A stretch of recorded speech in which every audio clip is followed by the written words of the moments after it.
पैदा करिए, अपने भीतर एक भरोसा उत्पन्न करिए, एक दृढ़ता उत्पन्न करिए। एक पत्र देखिए, एक पत्र में क्या लिखा? सारे सरोवर, सारे कुंड, सारे तीर्थ वहां पर आकर विराजमान हो जाते हैं।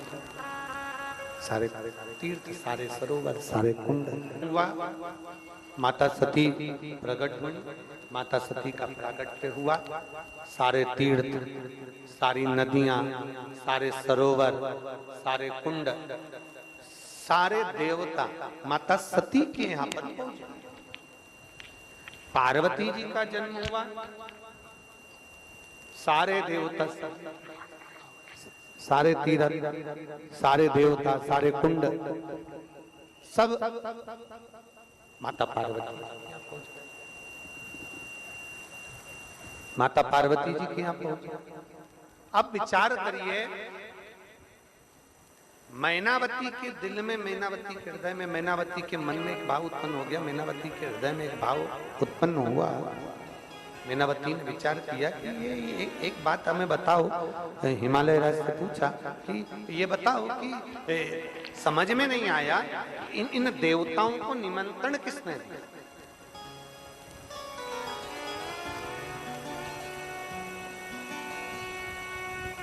ये इतने सारे देवता, चल नहीं रहा है, इन देवताओं को निमंत्रण किसने दिया? कौन ने इन देवताओं को बुलाया कि पार्वती जी के यहाँ आना? कौन ने इन देवताओं को बुलाया कि माता सती के यहाँ आना? इनको निमंत्रण किसने दिया? इन सारे तीर्थों को बुलाया गया, ये सारे तीर्थ यहाँ आए, तो इन तीर्थों को निमंत्रण किसने दिया? सारी नदियों को, सारी बावड़ियों को, सारे सरोवर को, सारे कुंड को, इनको निमंत्रण किसने दिया? कौन ने बुलाया? ये निमंत्रण दिया तो दिया किसने? कौन? शिव महापुराण कहती है, हिमालय राज ने कहा कि हो सकता है कि देवऋषि नारद ने इन सारे देवताओं को निमंत्रण दे दिया हो। देवऋषि नारद ने निमंत्रण दिया, देवऋषि नारद जी को बुलाया। देवऋषि नारद पधारे, श्रीमन नारायण, श्रीमन नारायण, श्रीमन देवऋषि नारद पधारे और नारायण, श्रीमन नारायण। कौन ने कहा? तब देवऋषि नारद,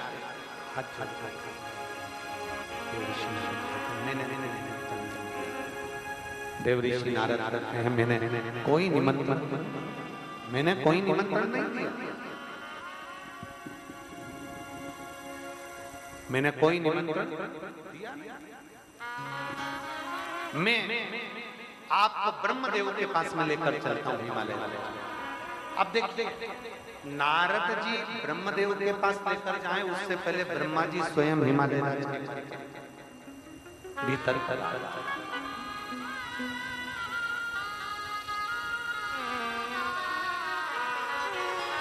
स्वयं ब्रह्मा जी, स्वयं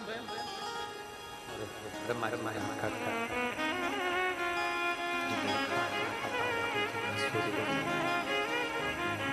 ब्रह्मा जी जो पार्वती का स्वरूप देख रहे थे, ब्रह्मा जी माता पार्वती जी का स्वरूप का दर्शन कर रहे थे, सारे देवता देखकर आश्चर्य कर रहे थे।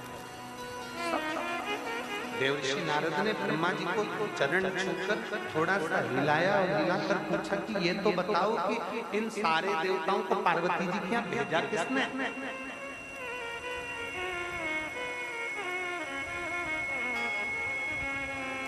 ये सारे तीर्थ, सारे सरोवर, सारे कुंड पार्वती जी के यहाँ आए कैसे? ब्रह्मा जी ने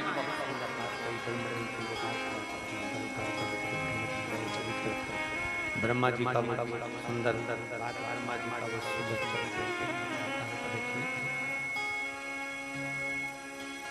ब्रह्मदेव का वो संवाद आप अपने अंदर उतार कर रखिए। ब्रह्मा जी ने देवऋषि नारद से कहा, ब्रह्मा जी ने देवऋषि नारद से बोला, ब्रह्मा जी देवऋषि नारद नारद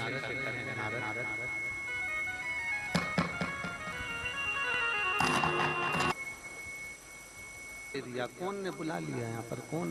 शंभु शंभु शंभु शरणे पड़ी मांग घड़ी रे घड़ी दुख काटो दया करीन दर्शन ओ शंभु शरणे पड़ी।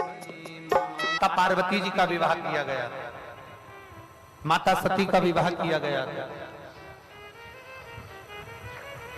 बहुत सुंदर प्रसंग में अपने जीवन में उतारिएगा।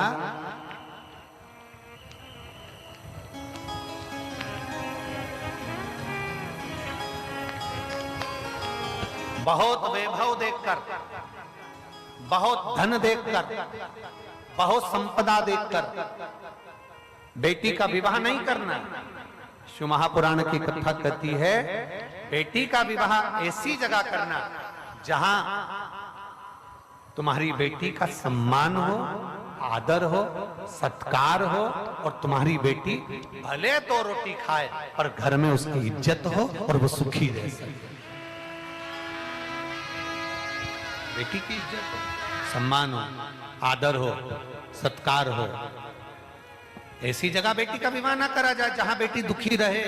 धन देख लिया, बहुत सारा पंप देख लिया, बहुत सारा बंगला देख लिया, बहुत सारी गाड़ी देख ली, बहुत सारा वैभव देख लिया और मालूम पड़े बेटी के जीवन में दुख भारी पड़ जाए, क्या मतलब? प्रयास करो बेटी संस्कारवान को दी जाए, बेटी को संस्कारवान को प्रदान किया जाए, ये प्रयास किया जाए। कोई ऐसा नशा करने वाला, जुआ खेलने वाला, कोई व्यसन में डूबने वाला ना हो जिसके साथ में बेटी का विवाह हो जाए और बेटी को जिंदगी भर रोना पड़े।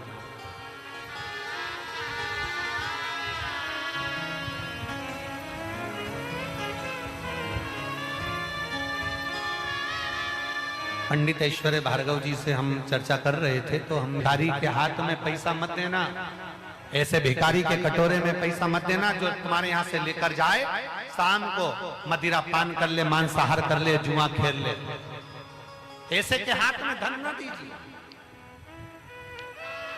गाय गलत के हाथ में चली जाती है तो गौ माता रोते रोते बद्दुआ देती है, लक्ष्मी गलत के हाथ में चली जाती है तो रोते रोते बद्दुआ देती है, और बेटी जिसकी शादी हम कर रहे हैं किसी गलत के हाथ में अगर कन्यादान हो जाता है तो वो बेटी रोती है तो बाप को भी रोना पड़ता है। इसलिए 3 सोच समझ कर देने का प्रयास, 3 सोच समझ कर। और मेरा बेटियों से भी निवेदन है,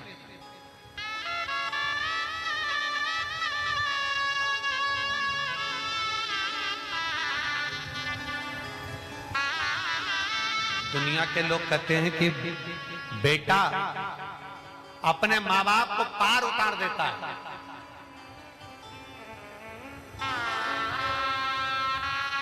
दुनिया के लोग कहते हैं बेटा अपने माँ बाप को पार उतार देता है। शिव महापुराण की कथा कहती है भगवान शंकर की 6 लड़कियां, 5 जया, विषहरा, शामली बारी, दौतली, देव और 1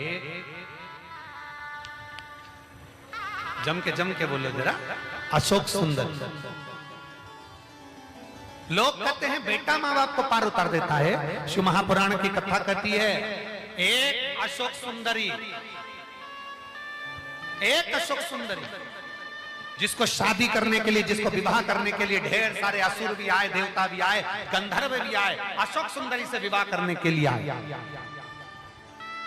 1 अशोक सुंदरी, पर अशोक सुंदरी ने मना कर दिया। अशोक सुंदरी ने कह दिया मेरे पिता और मेरी माता पार्वती जहां मेरा विवाह करना चाहेंगी मैं वहां पर विवाह करूंगी, मैं उनके विपरीत नहीं जा सकती, मैं उनके विपरीत में नहीं जाऊंगी, उनके विपरीत नहीं जाऊंगी। मेरा संपूर्ण विदिशा क्या सारे भारत की बेटियों से निवेदन है। आया तो गाड़ी छूट गई तो क्या वो यमराज के सामने नाम बताओगे तो ना छूटोगे। और अंत समय प्रभु आना पड़ेगा, वचन दिया तो निभाना पड़ेगा। आए ना आए प्रभु कुटुंब कबीरा, अंत समय प्रभु आना पड़ेगा। वचन दिया तो निभाना पड़ेगा, और अंत समय प्रभु आना पड़ेगा। वचन दिया तो निभाना पड़ेगा। जब एक नाम बोलने से गाड़ी छोड़ दी जाती है तो उस परमात्मा का नाम लेने से श्री शिवाय नमस्तोभ्यम, ओम नमः शिवाय, नमः शिवाय। जब राम नाम, कृष्ण नाम, शिव नाम, परमात्मा का नाम हम जब लेते हैं तो वो यमराज भी छोड़ देता, छोड़ना पड़ता है। मार्कंडे बाबा का चरित्र कहता है, मार्कंडे बाबा को केवल छोटी सी उम्र मिली थी और कह दिया उसके माता पिता ने शंकर जी को पकड़ ले, शिव जी को पकड़ा। आखिरी में शंकर का गुणगान कर रहे थे, नाम ले रहे थे और यमराज आ गया, छोड़ना पड़ा। नाम का असर बड़ा होता है। जैसे ही फोन लगाया, नाम दिया कि किसकी गाड़ी, नाम सुना, छोड़ दी गई। तो परमात्मा का नाम लोगे तो यम की कैद से भी छूट जाओ।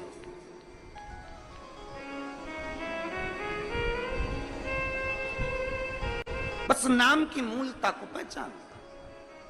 इसलिए तो तुलसीदास बाबा ने अपने सुंदर वचनों में लिखा, तुलसीदास जी ने अपने वचनों में कहा, कलयुग केवल, जम के बोलो जरा, कलयुग केवल नाम धारा। नाम, उन्होंने कलयुग में यह नहीं कहा कि राम धारा की, कृष्ण धारा की, शिव धारा की, यह धारा। उन्होंने कहा कलयुग केवल नाम धारा। तुम्हारी मर्जी पड़े तो राम बोलो, तुम्हारी मर्जी पड़े कृष्ण बोलो, तुम्हारी मर्जी पड़े शिव बोलो, तुम्हारी मर्जी पड़े दत्त बोलो, तुम्हारी मर्जी पड़े देवी बोलो, तुम्हारी मर्जी पड़े कुल देवता का नाम लो, तुम्हारा जो मन पड़े वो नाम लो। पर कलयुग में नाम जरूर लो, क्योंकि कलयुग का सार तत्व केवल नाम से है, परमात्मा के भजन से।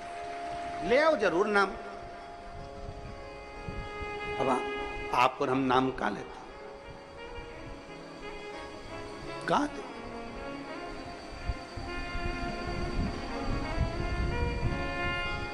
एक पत्र है, आपकी अर्धांगिनी माता पार्वती जी कर रही, आपकी अर्धांगिनी विवाह कर कर आई, नंदी पर चढ़ाट छोड़कर, हिमालय राज का पूरा वैभव छोड़कर, हिमालय राज का पूरा ठाट छोड़कर, हिमालय राज के घर की पूरी पूंजी छोड़कर, हिमालय राज के घर का पूरा वैभव छोड़कर, ये बेटी हिमालय राज की आपके साथ में विवाह कर कर यहाँ आई।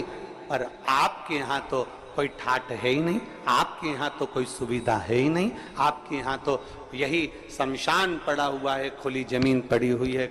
बस जहाँ कैलाश पड़ा हुआ है, पूरे कैलाश में जहाँ चाहो वहाँ रह लो, किसी कंदरा में प्रवेश कर जाओ, किसी गुफा में जाकर भोजन कर लो, कंदमूल फल मिल जाए तो पा लीजिए और आराम से अपना आनंद पाइए। पूछा मेरे भोलेनाथ ने, पार्वती क्या चाहती हो, तुम चाहती क्या? पार्वती जी ने कहा, प्रभु कोई सुविधा तो होना चाहिए ना।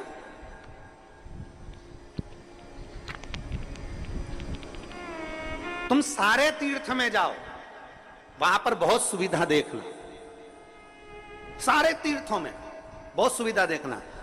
एसी का रूम मिल जाए, अच्छा पलंग मिल जाए, अच्छी गादी मिल जाए, अच्छा कमरा मिल जाए, अच्छी व्यवस्था मिल जाए, अच्छा भोजन मिल जाए, अच्छे से अच्छा सामान मिल जाए। हम जब मंदिर में दर्शन करने जाएं तो हमारा वीआईपी दर्शन हो जाए। हम जब पहुंचें तो मंदिरों में हमारा ये आनंदमय कोई आए और हमारा हाथ पकड़कर हमको दर्शन कराए। सब मंदिरों में तुम्हारे लिए वीआईपी व्यवस्था हो सकती है, सारे तीर्थों में तुम्हारे लिए वीआईपी व्यवस्था हो सकती है, सारी सुविधा तुम्हें वहां मिल सकती है। पर कुबेरेश्वर धाम जब भी आना तो ये मत सोच कर आना कि यहाँ सारी सुविधा मिलेगी, क्योंकि जहां सुविधा होती है वहीं दुविधा होती है। यहाँ सुविधा है जैसी वैसे प्राप्त हो जाती है, अधिक सुविधा में दुविधा होती है। यहां तो भोजन भी आपको बनाना है और खाना भी, अरे बोलो तो जम के, आपको ही है। कद्दू भी आपको ही काटना है, और बनाना भी आपको ही है। रोटी भी आपको सेकना है और खाना भी आपको ही है। खिचड़ी भी आपको बनाना है, चावल बीनना भी आपको ही है, सब्जी काटना भी आपको ही है। और अंदर यही होता है, आप में से कई माताएं, कई भाई, कई बहन, कई बेटियां, कई बेटे आते हैं, सेवा करते हैं और कद्दू काट रहे हैं, सब्जी काट रहे हैं, कहीं रोटियां बना रहे हैं, कहीं कोई सेवा कर रहा है, कोई झाड़ू लगा रहा है, कोई मालूम पड़े नुक्ती तल रहा है, कोई मिक्सचर तल रहा है। हमारी भोजनशाला में एक भी हलवाई नहीं है। हमारी भोजनशाला में केवल आप आते हो, भोजन बनाते हो और चले जाते। जितने हो आप आते हो, भोजन बनाते हो, चले जाते। आप में से कोई बाहर से आता है, वो कह देता है कि हाँ हम भोजन बनाना जानते हैं, उनको बिठा देते हैं कि तुम नुक्ती तल लो। आप में से कोई आके कहता है हाँ हम तलना जानते हैं, तो उसको मिक्सचर बनाने बिठा देते हैं।